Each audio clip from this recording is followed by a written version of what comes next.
Hi everyone, it's Jeanette with Vivo Vintage Designs. Welcome to today's video. Before we get started, I'll remind you that all the products used will be listed in the description box just below the video, along with links. And if you have any questions about the techniques you see me use in this video, please leave it in the comments and I'll get back to you as soon as I can. I'm always happy to answer questions, and please don't forget to like, comment, and subscribe. Your interaction with my channel is very helpful, and I greatly appreciate your support. So, don't mind this mess going on here. I've been creating these backgrounds or paintings, which I'm really liking a lot. And at first I thought I needed to paint something on it, but the more I look at it, the more I like it just the way it is. So today I'm going to show you how I did that. Now, before we get started, I'm going to tell you that you're going to use a lot of alcohol. So please do work in a well-ventilated area. Open some windows, turn on a fan, wear a mask, whatever you have to do, because the smell of the alcohol along with the heat gun is very intense. So create smaller paintings so that you don't have to inhale all that alcohol fume, or work in a very well ventilated area.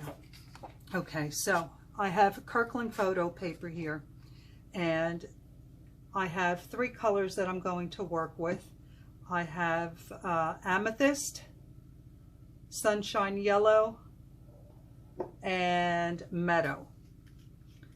So the first thing that I did was I put down a line of my purple, line of my green, and then some yellow on top, which that was the last of it. Okay, then I put down my alcohol, and you're going to use a lot of it.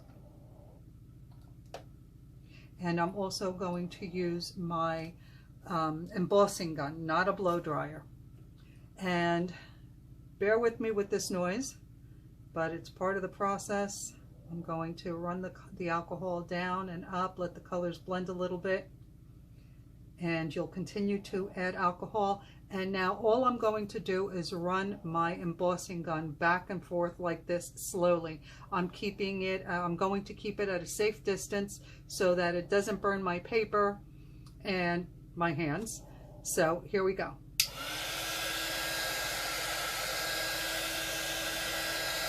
And notice that I'm tilting the paper down, or up rather, so that the alcohol comes to the bottom, because that's how I get those lines.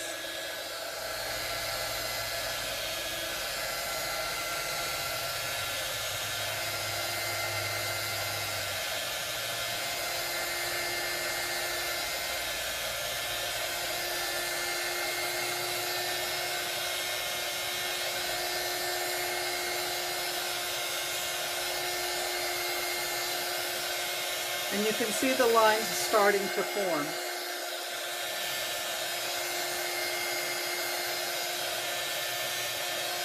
And if you want to change the direction of the lines, just work in that area alone. And you'll see that it starts to change the direction of the lines.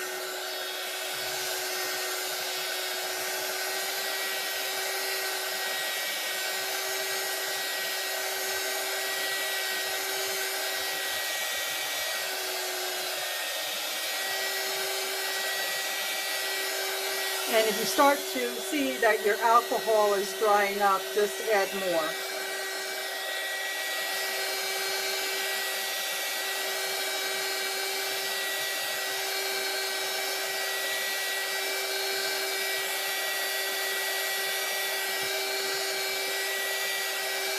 Now I'm going to change the direction a little bit, so I'm just going to run back and forth in this area here. And then every now and then I'll give that side a little swipe. But mostly I'm going to stay on this side.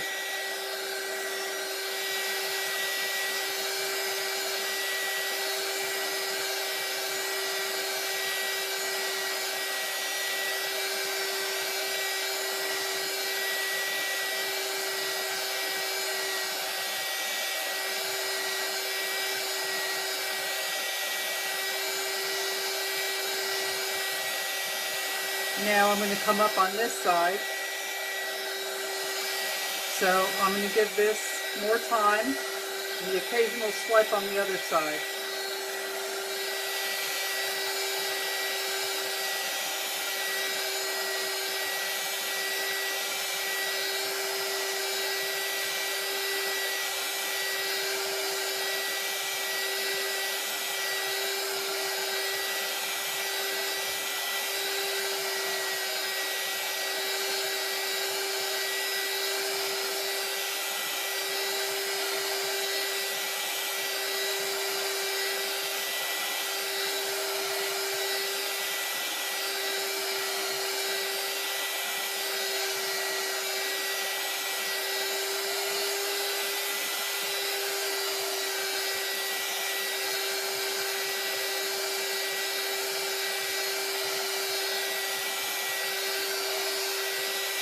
And notice again that I'm keeping my embossing gun at a good distance from the paper. You don't have to be right on top of it to get these lines.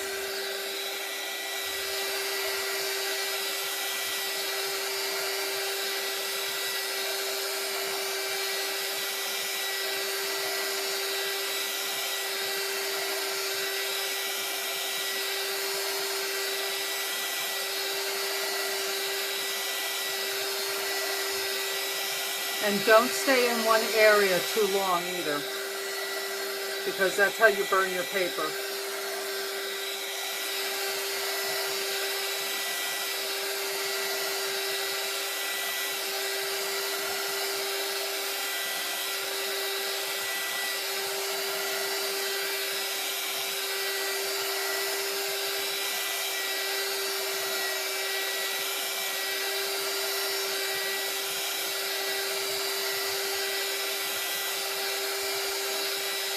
And now I'm going to try and focus on getting this line up here, but always going back and giving the sides a little additional swoop.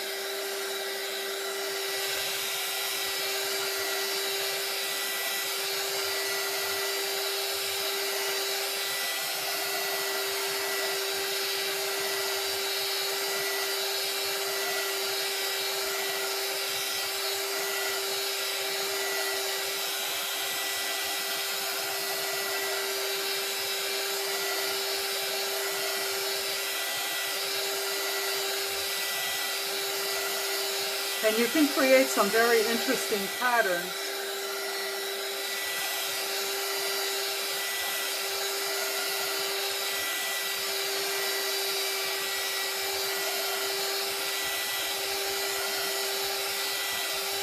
But just keep in mind that you can't blow right on the puddle of ink.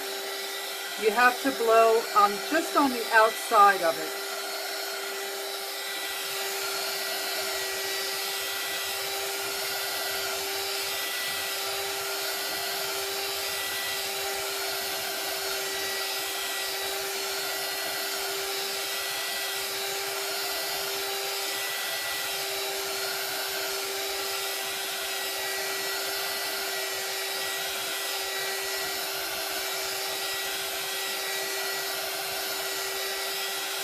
And this is like the same technique that I use to create my infinity rings or roses using the embossing gun.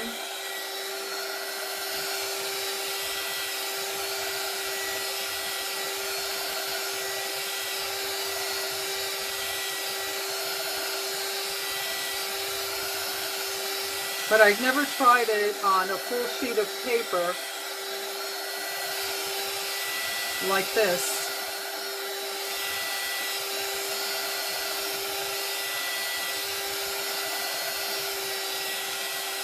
So it's a little time consuming, but the effect is very worth it, I think.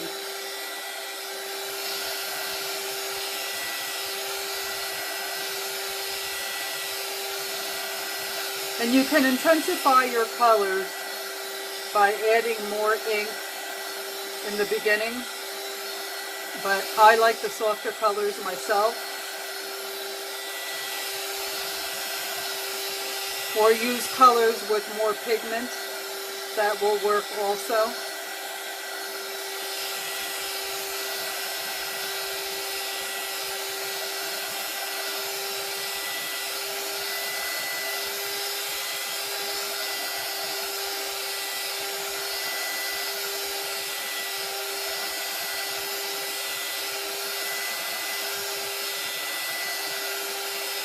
So now we're getting to the end, and my ink is drying up. And at this point, I might just add a little bit more alcohol to the center.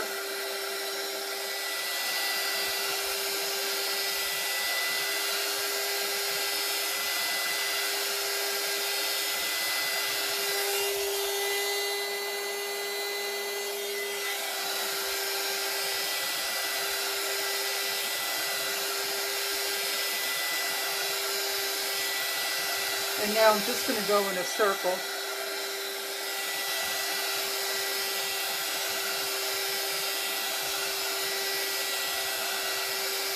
Like I would for an infinity ring.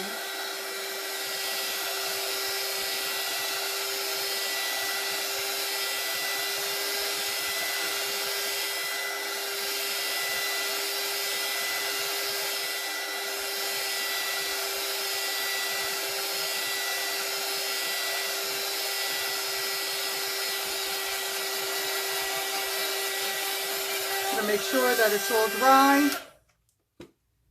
And wow, that's loud. And there you go. I'm really, really liking this. I don't think it needs anything else. I think if you crop it, cutting out the areas that you don't like, and you put this in a frame, it's a piece of art. I absolutely love this. I hope you give it a try. Let me know if you have any questions, and I will see you in the next video. Let me know what you think, guys. Thanks for watching. Bye. Okay, so I loved this painting so much that I had to come back and show you what it looked like framed. Once I put the matte down on it, I changed the direction. This swirl was at the top, but once I framed it, I liked it better at the bottom.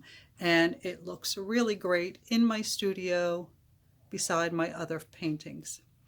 All right, I hope you give this a try because it only took me about 12 to 13 minutes to create. And once it's framed, it looks really great. All right, I'll see you in the next video. Bye.